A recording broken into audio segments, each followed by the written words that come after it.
ನಿಜ, ನಾನು ಅವಳಿಗೆ ಏನಾದರೂ ಮಾಡಬೇಕು. ಆ ಗೀತಾಗೊಂದು ಚರಮಗೀತೆ ಆಡಲೇಬೇಕು. ಅವಳೇ ಒಂದು ಗೀತ, ಅವಳಿಗೋಸ್ಕರ ನಿಂದೊಂದು ಹೊಸ ಗೀತೆನಪ್ಪ. ಕೊನೆ ಗೀತೆ ಬೇಡ ಮಾಮ, ನನಗೆ ಯಾವ ಸಲಹೆನೂ ಕೊಡಕ್ ಬರಬೇಡ. ನಾನು ನಿರ್ಧಾರ ಮಾಡಾಗಿದೆ. ಅವಳನ್ನ ಕಂಟ್ರೋಲ್ ಮಾಡ್ಕೊಳ್ಳು ರಾಜ್ಕುಮಾರ, ಕಂಟ್ರೋಲ್ ಮಾಡ್ಕೊಳ್ಳೋ. ನೋಡು, ನೀನು ಕೋಪದಲ್ಲಿ ಏನೋ ಒಂದು ಮಾತಾಡಿದೆ, ಅದಕ್ಕೆ ತಕ್ಕಂಗೆ ತಾಯಿ ಕೂಡ ಕೋಪದಲ್ಲಿ ಏನೋ ಮಾತಾಡಿದ್ಲು. ಹಂಗಂತ ನೀನು ಅದನ್ನೇ ಸೀರಿಯಸ್ ಆಗಿ ತಗೊಂಡು ಕೋಪದ ಕೈಗೆ ಬುದ್ಧಿ ಕೊಟ್ಟು ಸಾಯಿಸೋ ಮಾತಾಡ್ತೀಯ. ಮಾತಾಡಬಾರ್ದು ಕಣೋ ಹಂಗೆಲ್ಲ. ಅಮ್ಮ ನನಗೆ ಉಗ್ದಿದ್ದು ನಿನ್ಗೆ ಅರ್ಥ ಆಗ್ಲಿಲ್ವಾ? ಅಂತ ಮಾತು ತಗೊಳಕ್ ನನಗೆ ಇಷ್ಟ ಇಲ್ಲ.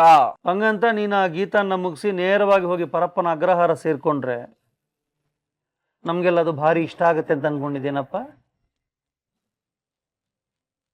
ವಿಜಿ,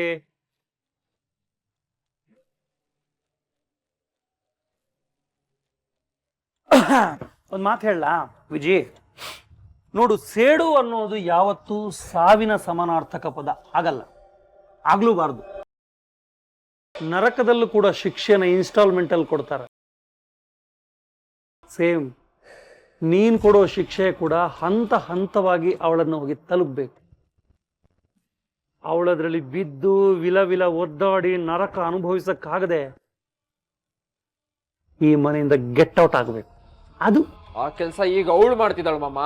ಅಂದಮೇಲೆ ನೀನು ದಡ್ಡ ಅನ್ನೋದು ಪ್ರೂವ್ ಆಗ್ತಿದೆಯಲ್ಲ ಅಳಿಮಯ್ಯ. ಮಾಮ,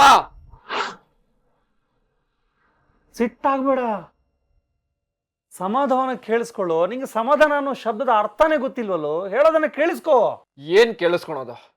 ಆ ಗೀತಾ ಆಟ ಮಿತಿ ಮೀರಿದೆ, ಅದಕ್ಕೆ ಅಮ್ಮ ಹಾಗೆ ಹೇಳಿರೋದು. ಅಯ್ಯೋ ಬಿದ್ದು ಗುಂಡ ಕಣೋ ನೀನು. ತಂಗ್ಯಮ್ಮ ಹೇಳಿದ್ರ ಒಳಾರ್ಥ ನೀನು ಈಗಲೇ ಹೋಗಿ ಏನಾದ್ರೂ ಮಾಡು ಅಂತಲ್ಲ, ಮಾಡೋದನ್ನ ಯೋಚನೆ ಮಾಡಿ ಮಾಡು ಅಂತ. ನೀನು ಬಂದು ನಂಗೆ ವರದಿ ಒಪ್ಪಿಸಿ ಆಮೇಲೆ ಹೋಗಿ ಮಾಡು ಅಂತ ಅಲ್ಲ ಕಣೋ. ಅದಕ್ಕೆ ನಾನು ಉಗುರಲ್ ಚೂಟು ಹೇನಿಗೆ ಕೊಡಲಿ ಎತ್ಕೋತಿದ್ಯ, ಕರೆಕ್ಟ್ ಅಲ್ವಾ?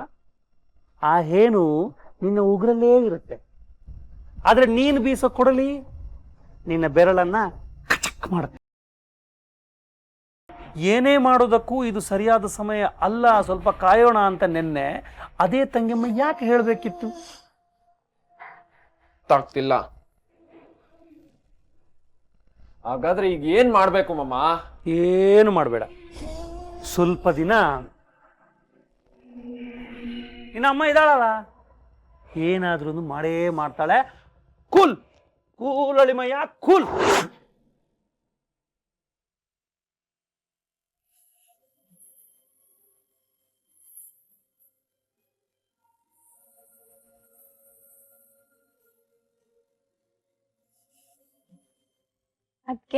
ಅತ್ಗೆ ಗೀತಾ ಅನ್ನಿ ಪರವಾಗಿಲ್ಲ. ಯಾಕಂದ್ರೆ ಈ ಮನೇಲಿ ಎಲ್ಲಾ ಸಂಬಂಧಗಳು ನನ್ನ ಹತ್ರ ಬಲವಂತದಿಂದಲೇ ಬರ್ತಿದೆ. ಆದ್ರೆ ಈ ಸಂಬಂಧ ಪ್ರೀತಿಯಿಂದ ಬರ್ತಿದೆ. ಅದಕ್ಕೆ ಬೇಡ, ಅತ್ಕೆ ಅಂತ ನನ್ನ ದೊಡ್ಡೋಳ್ನಾಗ್ ಮಾಡಿದ್ರೆ ನಾನ್ ನಿಮ್ ಜೊತೆ ಗೀತಾ ತರ ಇರೋಕ್ಕಾಗೋದಿಲ್ಲ. ಈಗಾಗ್ಲೇ ನಮ್ಮೆಲ್ರ ಮಧ್ಯೆ ನೀವು ಬೆರ್ತೋಗಿದ್ದೀರಾ. ಅದಕ್ಕೆ ತಗೊಳ್ಳಿ ಜ್ಯೂಸು. ನನ್ನನ್ನ ನೀವು ಇಷ್ಟು ಪ್ರೀತಿಯಿಂದ ಮಾತಾಡ್ಸಿದ್ರೆ ನಿಮ್ಮಮ್ಮ ನಿಮ್ಗೆ ಬೈಬಹುದು. ಪರವಾಗಿಲ್ಲ, ನನ್ನಿಂದ ನೀವು ಬೈಗೊಳ ತಿನ್ಬೇಕಾ? ನಿಮ್ಮಿಂದ ಬಂದಿರೋದು ಸತ್ಯವಾದನ್ನ ದಕ್ಕಿಸ್ಕೊಳ್ಳೋ ಶಕ್ತಿ. ನಿಜ ಅದಕ್ಕೆ ಈ ಮನೇಲಿ ನಮ್ಮ ಅಣ್ಣ ಹೇಳಿದ್ದೆ ವೇದವಾಕ್ಯ ಅಂತ ಆಗಿತ್ತು. ಅದಕ್ಕೆ ನಮ್ಮ ಅಮ್ಮನ ಸಪೋರ್ಟ್ ಕೂಡ ಇತ್ತು. ನಾವ್ ಏನೇ ಸರಿಯಾದ್ ಮಾಡಿದ್ರು ಅದು ತಪ್ಪು. ಆದ್ರೆ ವಿಜಿ ಮಾಡೋದೆಲ್ಲ ತಪ್ಪೆ, ಆದ್ರೆ ಅದೆಲ್ಲ ಸರಿ ಅಂತ ನೋಡ್ತಿದ್ದು ನಮ್ಮಮ್ಮ. ಅದ್ರ ಬಗ್ಗೆ ಬೇಜಾರ್ ಮಾಡ್ಕೊಂಡ್ರೆ ನಮ್ಗೆ ಬೈಯೋರು, ನ್ಯಾಯ ಕೇಳಿದ್ರೆ ಇದೇ ನ್ಯಾಯ ಅನ್ನೋರು. ಅದ್ರಿಂದ ವಿಜಿ ಆಡಿದ್ದೇ ಆಟ ಆಗೋಗಿತ್ತು. ಅಣ್ಣ ಸಾವಿರಾರು ತಪ್ಪು ಮಾಡಿದಾನೆ, ಅದ್ ನಮ್ಗೂ ಗೊತ್ತು. ಆದ್ರೆ ಅದನ್ನ ಯಾರು ಯಾವತ್ತೂ ಪ್ರಶ್ನೆನೇ ಮಾಡಿರ್ಲಿಲ್ಲ. ಆದ್ರೆ ನೀವ್ ಮಾಡಿದ್ರಿ, ಅದ್ರಿಂದ ಅಪ್ಪ ಕೂಡ ಅವನನ್ನ ಬೈದು ಸುಮ್ನಿರಿಸೋ ಹಾಗಾಯ್ತು. ಯಾರಾದ್ರೂ ಒಬ್ರು ಬಂದು ಅವ್ರ ಎದುರಿಗೆ ನಿಲ್ಬೇಕು, ಆ ವಿಜಿ ಮಾತ್ನ ಈ ಮನೇಲಿ ನಡೀದೇ ಇರೋ ಹಾಗೆ ಮಾಡ್ಬೇಕು. ನಮ್ಮ ಅಮ್ಮನಿಗೆ ಎದುರಾಳಿಯಾಗಿ ನಿಂತು ಬಾಯಿ ಮುಚ್ಚಿಸ್ಬೇಕು ಅಂತ ನಾವ್ ಯಾವಾಗ್ಲೂ ಅನ್ಕೊಂತಿದ್ವಿ. ನಮ್ ಕೂಗ ದೇವ್ರು ಕೇಳಿಸ್ತು ಅನ್ಸುತ್ತೆ, ಅದಕ್ಕೆ ನಿಮ್ಮನ್ನ ಕಳ್ಸಿದ್ದಾರೆ. ಅಮ್ಮನ ಕೊಬ್ಬು ಮುರಿಯೋ ಆಯುಧ ನೀವು. ಈ ಮನೆಯವರಾಗಿ ಅಮ್ಮನ್ನ ಎದುರಿಸೋ ಶಕ್ತಿ ನಮಗೂ ಇರ್ಲಿಲ್ಲ. ಯಾಕಾದ್ರೂ ಅವಳ ಮಕ್ಳಾಗ್ ಹುಟ್ಟಿದೀವೋ ಅನ್ನೋಷ್ಟು ಬೇಸರ ಬಂದಿತ್ತು. ಅದಕ್ಕೆ ನೀವು ಸಮಾಧಾನ ಆಗಿದ್ದೀರಾ. ನಾವು ಈ ಗುಣ ಅಳವಡಿಸ್ಕೋಬೇಕು ಅನ್ನಿಸ್ತಾ ಇದೆ. ಥ್ಯಾಂಕ್ಸ್. ಈಗ ನೀವು ಮಾಡ್ತಿರೋದು ಸರಿನಾ? ಎತ್ತಮ್ಮನ ಬಗ್ಗೆ ಯಾರಾದ್ರೂ ಈ ರೀತಿ ಮಾತಾಡ್ತಾರಾ? ನಾನ್ ಈ ಮನೆಗೆ ಹೊರಗಡೆಯಿಂದ ಬಂದವಳು. ಬೇರೆ ಮನೆಗೆ ನುಗ್ಗಿ ಒಂದ್ ಜಾಗನ ಸಂಪಾದಿಸಿಕೊಂಡಿದ್ದಾಳೆ ಅಂತ ದ್ವೇಷ, ಸಿಟ್ಟು, ಅಸಹನೆ ಅತ್ತೆಗಿರ್ಬೋದು. ಆದ್ರೆ ನೀವು ಈ ಮನೆಯವರು. ಈ ಪ್ರಪಂಚದಲ್ಲಿ ಯಾವ ತಾಯಿನೂ ತನ್ನ ಮಕ್ಕಳನ್ನ ದ್ವೇಷಿಸೋಲ್ಲ. ಯಾವ ಅಮ್ಮನೂ ಕೆಟ್ಟೋಳಲ್ಲ. ಅದು ಮಕ್ಳು ಪಾಲಿಗಂತೂ ಕೆಟ್ಟೋಳಗಕ್ ಸಾಧ್ಯನೇ ಇಲ್ಲ. ದಯವಿಟ್ಟು ನಿಮ್ಮ ತಾಯಿನ ಆ ರೀತಿ ನೋಡ್ಬೇಡಿ, ಅವ್ರನ್ನ ಹೀಗೆಲ್ಲ ಅನ್ಬೇಡಿ.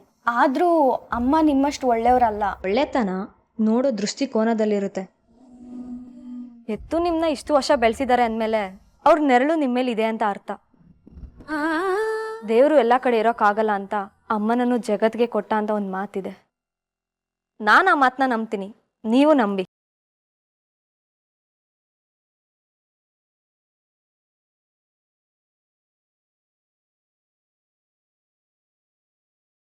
ಹಾ, ನಾನು ಈ ಮನೆಗೆ ಬಂದಿದ್ದ ಮೊದಲ ದಿವಸ ರಾತ್ರಿ ನನ್ನ ತಲೆ ಕೆಳಗಡೆ ದಿಂಬು, ಮೈ ಮೇಲೆ ಹೊದಿಕೆ ನೀವೇ ಇಟ್ಟಿದ್ದು ತಾನೆ?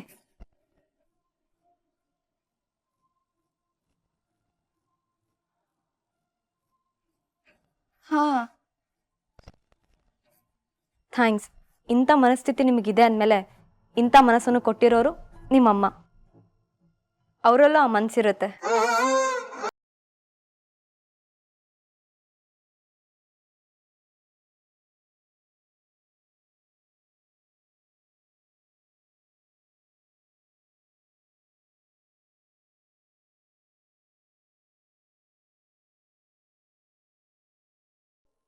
ಜ್ಯೂಸ್ ತುಂಬ ಚೆನ್ನಾಗಿತ್ತು.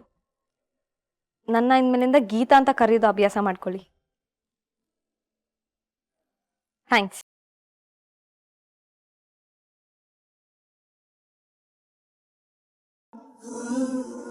ಏನೋ ಕಿರಣ ಇದು?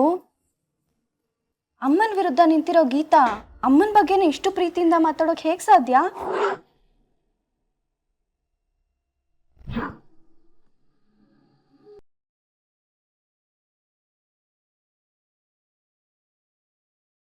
ನನಗೆ ಬರ್ತಾ ಇರೋ ಸಿಟ್ಟಿಗೆ ಅವಳನ್ನ. ಹ್ಞೂ ತಂಗ್ಯವ್ವ, ಇತ್ಲಾಗೆ ನೀನು ಏನು ಮಾಡ್ತಿಲ್ಲ, ಅತ್ಲಾಗ ವಿಜಯನ್ ಕೂಡ ಏನೂ ಮಾಡಕ್ ಬಿಡ್ತಿಲ್ಲ. ನೀನು ಏನೇನು ಮಾತಾಡಿ ಅವ್ನು ರೊಚ್ಚಿಗೆ ಬಿಸ್ತಿದ್ಯಾ? ನೀನು ನ್ಯಾಯನ ಇದು? ಮಾಡೋದನ್ನ ಪರ್ಮಿಷನ್ ಕೇಳಿ ಮಾಡ್ತೀಯನೋ, ಪೌರುಷ ಇಲ್ದವನೇ ಅಂತ ಅವನ ಮುಂದೆನೆ ಹೇಳಿದ್ರೆ ಬಿಸಿ ರಕ್ತದ ಹುಡುಗ ತಂಗ್ಯವ್ವ, ಹೋಗಿ ಆ ಗೀತನ ಶವ ಮಾಡಿ ಬರೋದಿಲ್ವೇ? ಅದೇ ಪ್ಲಾನಲ್ಲಿ ಅವನಿದ್ದ. ನಾನು ಹೋಗಿ ಸಮಾಧಾನ ಮಾಡಿ ಬಂದೆ. ತಂಗ್ಯವ್ವ, ಮೊದಲು ನೀನೊಂದು ಸರಿಯಾದ ತೀರ್ಮಾನಕ್ಕೆ ಬಾ, ಆಮೇಲೆ ಮಾತಾಡು. ಅದು ಬಿಟ್ಟು ನೀನು ಚುಚ್ಚೋದು ಅವನು ಚಚ್ಚೋದು ಅಂತಾದ್ರೆ ಕೊನೆಗೊಂದು ದಿವಸ ಅವನಿರೋ ಜೈಲಿಗೆ ನಾನೇ ದಿನಾ ಕ್ಯಾರಿಯರ್ ತಗೊಂಡೋಗ್ಬೇಕಾಗುತ್ತೆ. ಅದಾಗಬಾರ್ದು. ಈಗ ನಾವು ಏನೇ ಮಾಡಿದ್ರು ಅದರಿಂದ ಅವಳನ್ನ ಕಾಪಾಡೋ ನೆರಳು ಈ ಮನೇಲಿದೆ. ಯಾರದು? ಇನ್ಯಾರು? ನಿಮ್ಮ ಭಾವ, ನನ್ನ ಗಂಡ. ಅವ್ರ ಕೃಪಾ ದೃಷ್ಟಿ ಅವಳ ಮೇಲೆ ಇರೋ ತನಕ ಗೀತಾನ ಅಲ್ಲಾಡ್ಸೋಕ್ ಆಗಲ್ಲ ಅಂತ್ಯ? ನೆರಳು ಕಳಿಬೇಕು. ಕೃಪಾ ದೃಷ್ಟಿಗೊಂದು ಅನುಮಾನದ ಗ್ರಹಣ ಬಂದು ಬಡ್ಕೋಬೇಕು. ಅದಕ್ಕೇನಾಗಬೇಕು? ನಮ್ಮ ಯಜಮಾನ್ರು ಕಣ್ಣಲ್ಲಿ ಆ ಹೂವಾಡ್ಗಿತ್ತಿ ಗೀತಾ ಕೆಟ್ಟೋಳಾಗ್ಬೇಕು. ಅದನ್ನ ಬರೀ ಮನಸ್ಸಲ್ಲಿ ಅನ್ಕೊಂಡ್ರೆ ಸಾಕ? ಪ್ಲಾನ್ ಮಾಡೋದು ಬೇಡ? ಅದಕ್ಕೆ ಪ್ಲಾನ್ ರೆಡಿ ಆಗಿದೆ. ಏನದು?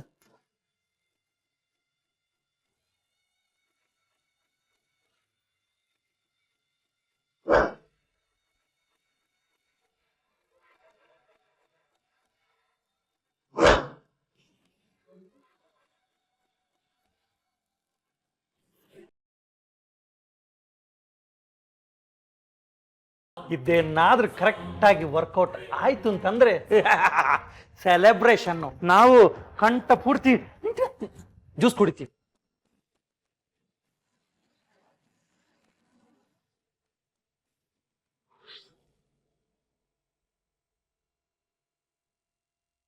ಇಷ್ಟೊತ್ತಾಯ್ತು ಹೇಳಿ, ಇನ್ನೂ ಜ್ಯೂಸ್ ತಂದಿಲ್ಲ.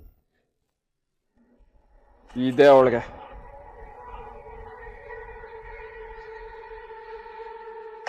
ಕಣ್ಮಣಿ, ಕಣ್ಮಣಿ. ಯಜಮಾನ್ರೆ, ಜ್ಯೂಸ್ ಕೇಳಿ 10 ನಿಮಿಷ ಆಯ್ತು, ಇನ್ನೂ ಬಂದಿಲ್ಲ. ಏನ್ ಮಾಡ್ತಾ ಇದ್ಯಾ? ಜ್ಯೂಸ್ ರೆಡಿ ಆಗಿದೆ ಯಜಮಾನ್ರೆ, ಅಡುಗೆ ಮಾಡ್ತಿದ್ದೆ. ಜ್ಯೂಸ್ ನನಗೆ ಮೊದಲು ಕೊಟ್ಟು ಆಮೇಲೆ ಅಡ್ಗೆ ಮಾಡ್ಕೊಂಡು ಸಾಯತ್ತಾನೆ. ಅಡುಗೆ ಮಾಡಿ ಅವ್ರು ನಮ್ಮನ್ನ ಬದುಕಿಸ್ತಾ ಇದೆ ಸಾಹೇಬ್ರೆ, ಅವ್ರು ಯಾಕೆ ಸಾಯ್ಬೇಕು? ನೀನ್ ಮಧ್ಯದಲ್ಲಿ ಬರ್ಬೇಡ, ಇದು ನಿನಗೆ ಸಂಬಂಧ ಪಡ್ದೇ ಇರೋ ವಿಷಯ. ಈ ಮನೆ ಸೊಸೆಗೆ ಈ ವಿಷಯ ಯಾಕೆ ಸಂಬಂಧ ಪಡಲ್ಲ? ಕಣ್ಮಣಿ, ಜ್ಯೂಸ್ ತಗೊಂಬಾ. ಇಲ್ಲ ಯಜಮಾನ್ರೆ, ಮೊದಲು ಅಡುಗೆ ಮಾಡಿ ಮುಗಿಸಿ ಅಂತ ಮೇಡಮ್ ಹೇಳಿದ್ದಾರೆ. ಯಾರು? ಅಮ್ಮನ? ಅಲ್ಲ, ಗೀತಾ ಮೇಡಮ್.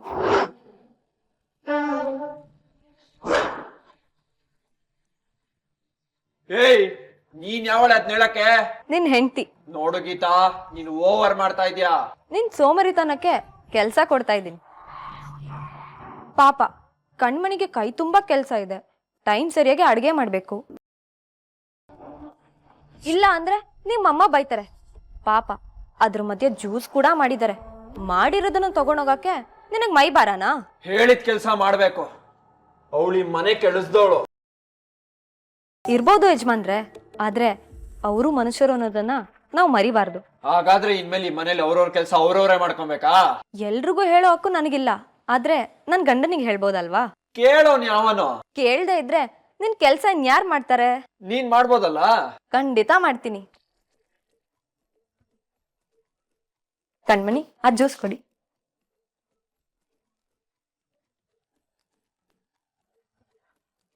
ಅಂದ್ರೆ ನೀನ್ ನನ್ನ ಹೆಂಡತಿ ಅಂತ ಒಪ್ಕೊಂಡಾಯ್ತಲ್ವಾ?